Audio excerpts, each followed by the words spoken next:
She texted, "I'm pregnant and you're the father. I've been traveling for work for 4 months straight." I replied, "Congratulations. What's his name?" Then she admitted she'd slept with my roommate. When I sent the text thread to him and his fiancée, 27 male, work as a field technician for a telecom company. The job is basically fly to wherever the contract is, live in a hotel for weeks or months at a time, install and maintain commercial network infrastructure, fly home when the project's done. The pay is excellent for someone my age, about $86,000 plus per DM, but the trade-off is that you're basically a ghost in your own life. Your mail piles up.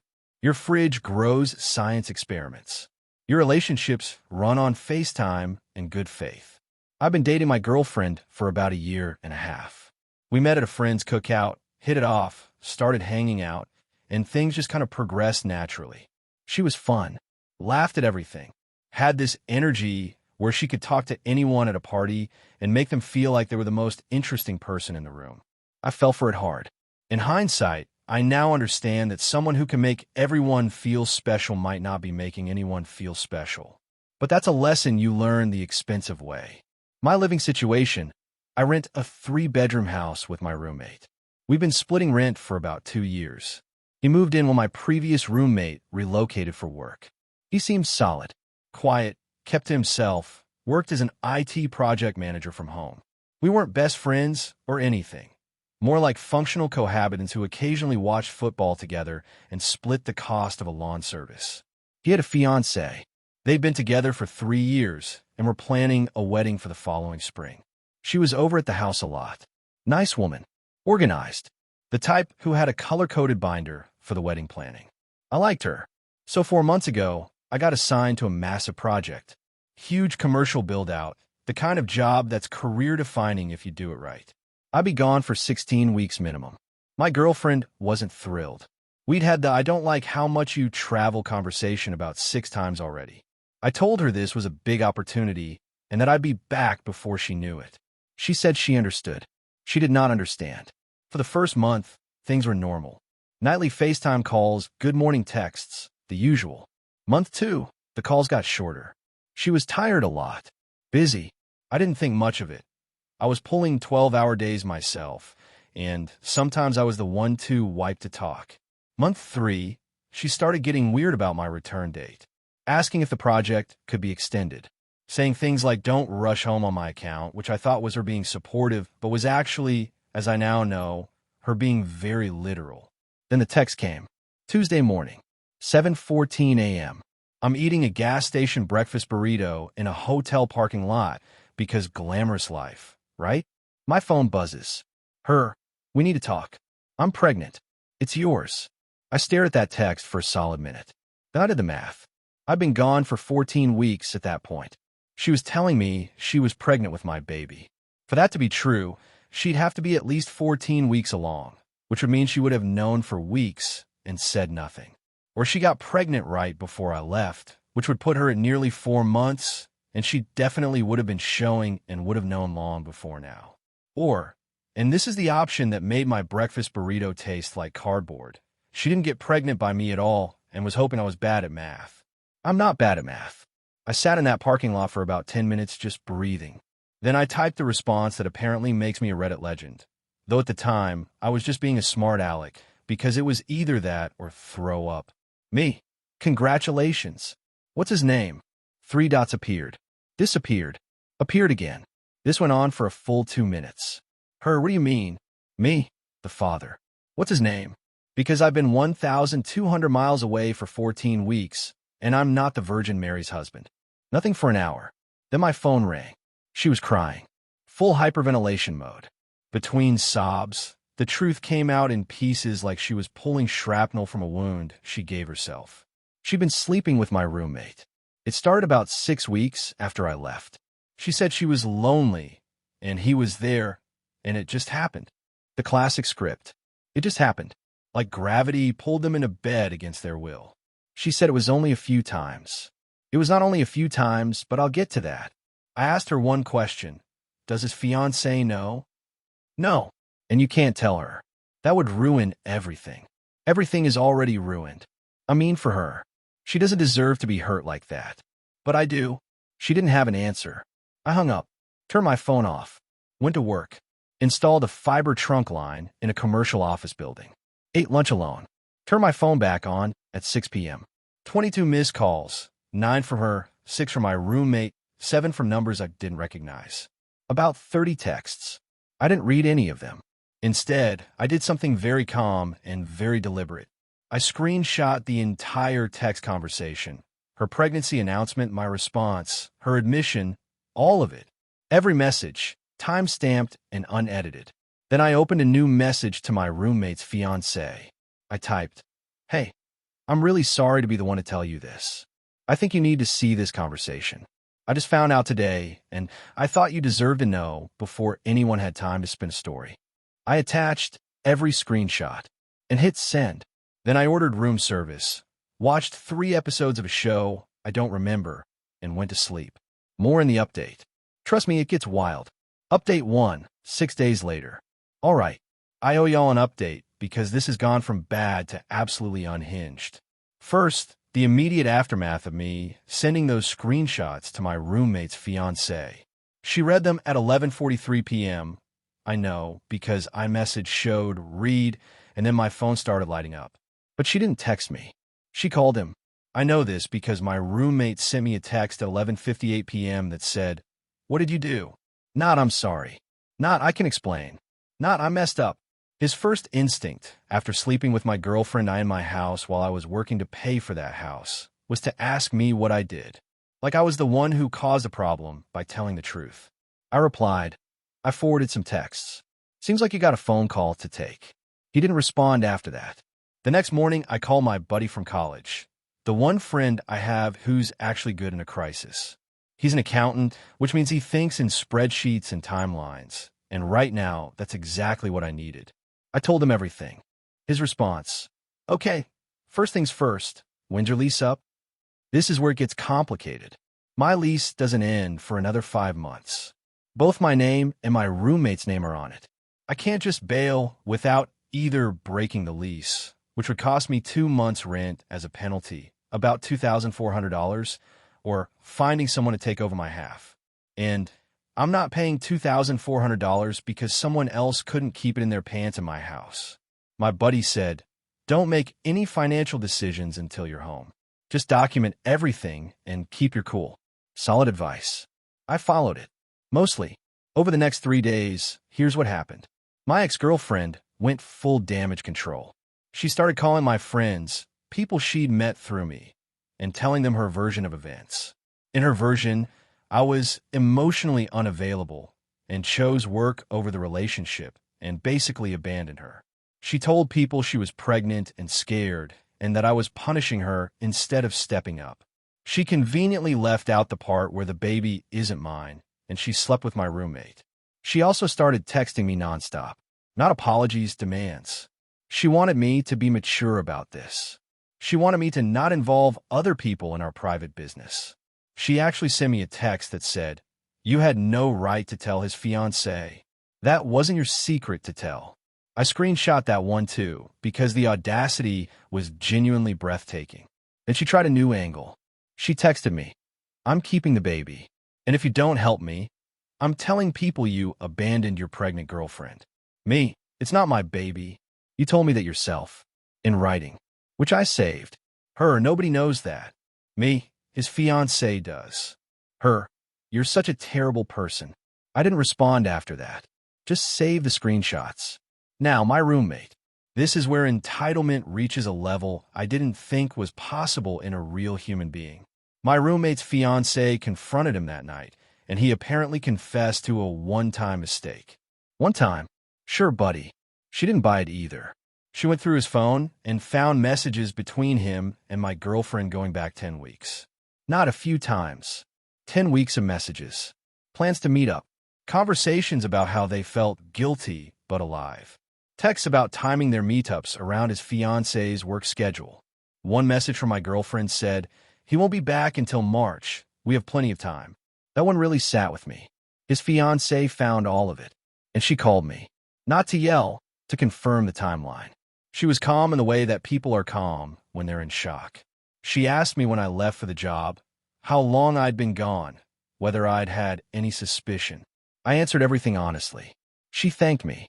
Then she said, "I'm not marrying him," and hung up. Here's where my roommate's entitlement kicks into overdrive. He called me the next day, not to apologize, not to discuss the living situation, to blame me. "You just destroyed my entire life." "No, you destroyed your life. I just CC'd the relevant parties." She canceled the wedding. Do you understand that? The deposits are gone.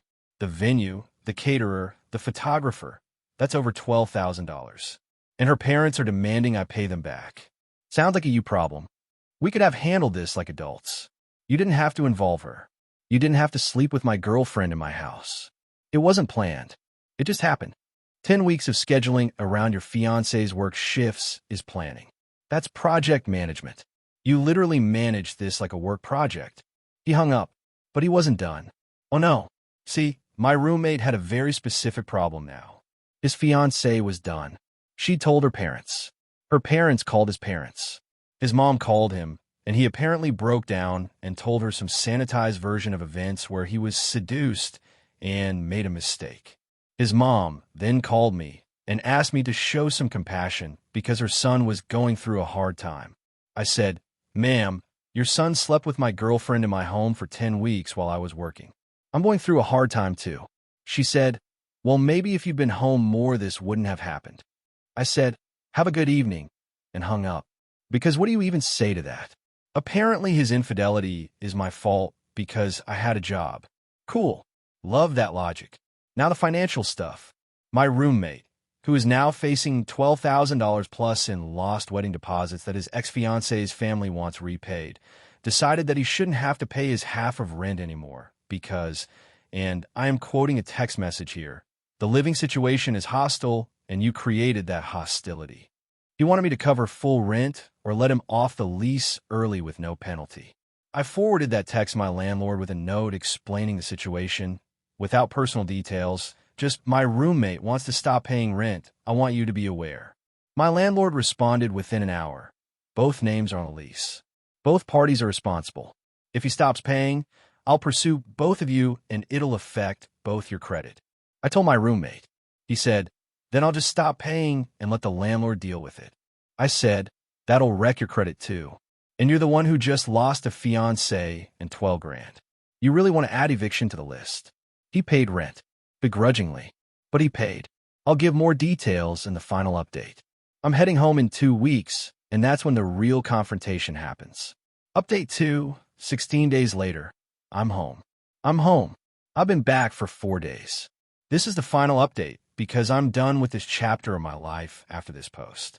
Flying home was surreal. 16 weeks of living out of a suitcase, working 12-hour days, and dealing with the worst personal crisis of my life remotely through a phone screen. When I landed and got in my truck at long-term parking, I just sat there for a while. The truck smelled like my old life. The AUX cord was still connected to a playlist she'd made me for the road. I unplugged it, tossed it in the glove box, and drove home. Walking into the house was exactly as awkward as you'd imagine. My roommate was in the living room working on his laptop. We made eye contact. He looked like he'd lost about 15 pounds. Not in a good way. Dark circles. Unshaved. His half of the living room, which used to be neat because his fiancée was always organizing, was cluttered with takeout containers and energy drink cans. "Hey," he said. "Hey," I said. I went to my room, unpacked, took a shower, checked my room for any signs that anyone had been in there while I was gone. Nothing obvious, but I'll be honest. I checked. Wouldn't you? That first evening, I sat in the kitchen eating takeout, and he came in to get water. He stood there for a second, then said, "Can we talk?" "About what?" "About how we're going to handle the next 5 months. You pay your rent. I pay mine. We stay out of each other's way. That's the plan. That's it? We can't even be civil." I'm being extremely civil right now. Civil is the best you're going to get. He opened his mouth, closed it, and went back to his room. Good talk. Now, my ex-girlfriend. She'd been texting me leading up to my return. The tone had shifted from demanding to almost sweet, like she was trying to rewind the clock. "I miss you. Can we please just talk in person when you get back? I know I messed up, but I still love you." I didn't respond to any of it. But she knew my return date because she'd been tracking my project timeline for months, back when we were actually together, and she pretended to care about my work. Day 2 of being home, she showed up at my house. Didn't call first. Didn't text, "I'm coming over." Just appeared. Rang the doorbell at 7 p.m. on a Wednesday. I opened the door. She was showing. Visibly pregnant now. That hit me harder than I expected. Not because of any paternal feelings. Trust me, the math removes all ambiguity there. But because seeing a woman you used to love standing on your porch pregnant with another man's baby is one of those images that your brain files under things you'll never unsee. "Can I come in?" she asked. "No, please. I drove all the way here." "That was your choice. What do you want?" She started crying. Not performative crying. She was genuinely upset. I'll give her that. She said she was scared. The baby was due in about 5 months. My roommate was refusing to take responsibility. Her parents were disappointed. She was working part-time as a dental assistant, and her insurance barely covered the prenatal care. She needed help. "I'm sorry you're in a tough spot," I said. "But none of this is my responsibility. You were supposed to be my person. And you were supposed to not sleep with my roommate for 10 weeks while I was working. We're both disappointed." "That's really how you're going to be?" "Yeah, that's really how I'm going to be." She stood there for a few seconds. Then she said something that I think was supposed to make me feel guilty, but actually just confirmed I was making the right decision. "You know, if you had just been here, none of this would have happened. You left. You're always leaving. I was working to pay for this house that you used as a venue to cheat on me." She didn't have a comeback for that. She left. My roommate, who had been in his room during this entire exchange, came out afterward and said, "She came to see me last week too. Told me I need to step up." I told her I'm not ready to be a father. I looked at him. Whether you're ready or not isn't really the question anymore, is it? I'm not signing anything. That's between you, her, and a family court judge. Leave me out of it. She's going to file for child support. Probably. That could be like $800 a month. Sounds like it.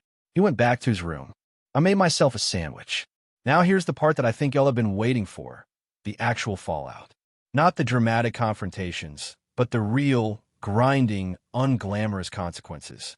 My roommate's fiancée, or rather his ex-fiancée, did not go quietly. And honestly, she had every right not to.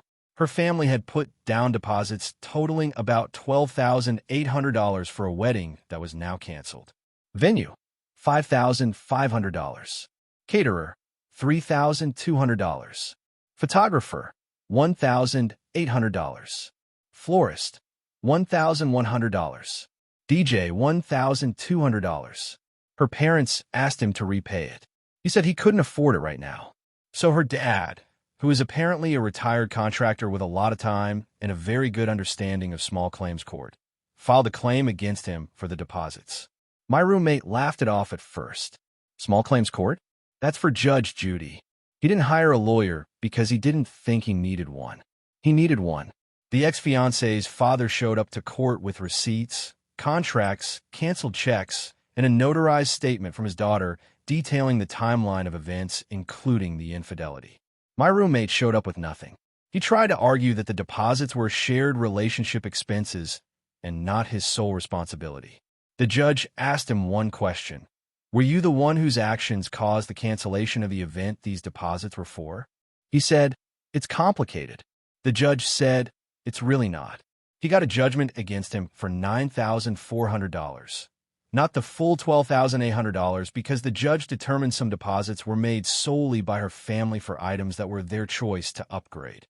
But $9,400 is still $9,400. And if he doesn't pay, it goes to collections and wrecks his credit. Combined with the incoming child support situation, my roommate is looking at a financial reality that is going to define his next several years. He makes decent money as an IT project manager, probably around $75,000, but $9,400 in judgment debt, plus potentially $800 per month in child support plus rent plus his own living expenses means he's going to be living tight for a long time. All because he couldn't leave my girlfriend alone for 16 weeks. As for my ex, her consequences are less legal and more personal, but they're real. Her friend group fractured. The mutual friends who initially heard her, he abandoned me. Narrative eventually got the full story. I didn't blast it. I didn't have to. The screenshots I sent to the fiancé made the rounds organically. People talk, especially when there are receipts. Her best friend since high school called me about a week after I got home. She said, "I believed her when she said you were the problem. I'm sorry. She lied to all of us." She told me that my ex had been telling people the baby was mine until the screenshot surfaced. After that, 3 of her closest friends stopped talking to her. Not because she got pregnant. Nobody was judging her for that. Because she lied about who the father was and tried to manipulate me into taking responsibility for someone else's baby. Her parents know the truth now. Her mom called me and actually apologized, said she'd raised her daughter better than this, and was ashamed. Her dad didn't call, but according to her mom, he was furious. They're helping her with the pregnancy because that's what parents do, but the relationship is strained. She's currently trying to get my roommate to voluntarily acknowledge paternity. He's refusing. She'll have to go through the courts for a paternity test and child support order, which means lawyers and fees she can't afford on a part-time dental assistant salary. She started a legal aid application last week. I know this because she sent me a text asking if I knew any good lawyers, like I was her personal referral service. I didn't respond. The lease situation. My buddy, the accountant, helped me draft a proposal to my landlord. I would find a replacement tenant to take over my roommate's half of the lease if the landlord would agree to release him early. My landlord agreed, mostly because he didn't want the headache. I found a replacement, a co-worker's younger brother who was looking for a place, within 2 weeks. My roommate was off the lease by the end of the month. He moved into a 1-bedroom apartment that costs $300 more a month than his half of our rent was. Between the judgment, the new rent, and the looming child support, he's basically living paycheck to paycheck now. He texted me after he moved out. "I hope you're happy." I replied, "I'm not. But I'm not the one who should be unhappy." He didn't respond. My total financial loss from this whole ordeal, essentially zero, other than the emotional cost of having my relationship blown up and 16 weeks of stress that probably took a year off my life. I didn't break the lease. I didn't lose my job. I didn't pay for anyone else's mistakes. The only thing I spent was the emotional bandwidth to handle this like an adult instead of losing my mind. And some nights, that felt like it cost everything. I'm not going to sit here and pretend I'm thriving. I'm not. I come home to a house that still has echoes of a relationship that I thought was real. Sometimes I'll find something of hers, a hair tie in the bathroom drawer, a coffee mug she brought over, and it catches me off guard. Not because I miss her, specifically. I miss the version of my life where this hadn't happened. I miss being the guy who didn't check his phone with dread. I miss trusting people without doing math first. My new roommate is fine. Quiet. Clean. Pays rent on time. We watch football on Sundays and don't talk about our personal lives. It's exactly what I need right now. I got assigned to another long-term project starting next month. 8 weeks this time. My boss asked if I was okay to travel again so soon. I said yeah. He said, "You sure?" After everything. I said, "The work is the one thing that didn't betray me." He laughed. I sort of meant it as a joke. Sort of didn't. To everyone who followed this and sent messages, thank you. I read most of them. The ones that helped the most weren't the "you're a king" messages, though I appreciate those. It was the ones from guys who said the same thing happened to me and I survived it. You will too, because on the worst nights, lying in a hotel room 1,200 miles from my own bed, those messages were the only thing that made me believe it. One last thing. Someone in my DMs asked me if I regret sending those screenshots to the fiancé. Not for 1 second. That woman was about to marry someone and build a life based on a lie. She deserved the truth. I would want someone to do the same for me. The only thing I'd change is that I wish I didn't have to be the one to do it. That's it. I'm out. Thanks for reading Reddit. I'm going to go eat leftover pizza and watch something that requires zero emotional investment. Peace.